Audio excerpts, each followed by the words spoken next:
शयान आखिरकार कौन सी नई साजिश बना रहा है अंसा जमील और अंस मुश्तबा के लिए, क्योंकि वो जान चुका है कि अब वो दोनों अलग नहीं होने वाले। उन दोनों को इकट्ठा देख नहीं सकता तो उनके कमरे में घुसकर आग लगाने की कोशिश करता है कि किसी तरीके वो दोनों जलकर राख हो जाएं और उसके दिल को तसल्ली पहुंचे। फूफो अंसा को समझाएंगी कि तुम्हारा और अनस का निकाह आसमान पर तय था। ये इंसानों की बस की बात नहीं है। तुम इस रिश्ते को दिल से कबूल कर लो तो बेहतर है।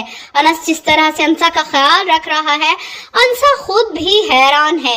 वो इस रिश्ते को अभी दिल से कबूल नहीं कर पाई, मगर जिस तरह अनस का रवैया है, आखिरकार वो भी अनस से मोहब्बत करने ही लगेगी। अब यहाँ पर मुरसलीन और शाजिया के साथ साथ शहरीन और शायान का मुकाबला करने के लिए अंसा अकेली ही काफी है। लेकिन अंसा यहाँ पर शहरीन के साथ साथ शायान को भी जलील करेगी और साथ ही साथ शाजिया और मुरसलीन को भी, और उनकी औकात भी याद दिलाएगी। इतना ही नहीं बल्कि अब शहरीन भी फहाम कुरैशी की जान में दिन ब दिन फंसती चली जा रही है, और वहीं फहाम कुरैशी भी कोई बहुत बड़ी चाल चल रहा है। उसने किसी भी सूरत शहरीन को पसंद नहीं किया, बल्कि वो शायान से अपने भाई का बदला लेने के लिए शहरीन को अपनी तरफ खींच रहा है।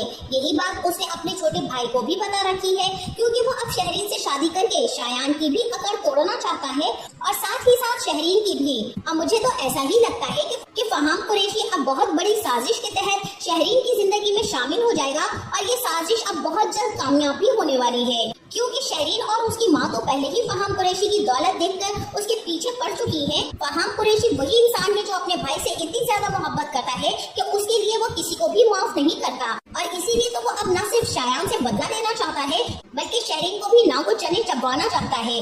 और मुझे तो ऐसा ही लगता है कि अब शहरीन के थ्रू मुरसलीन और शाजिया और खासकर शायान को भी बहुत ज्यादा सजा मिलने वाली है, और इसी तरीके से अब एट द एंड शायान अपने बाप को ऐसा रंग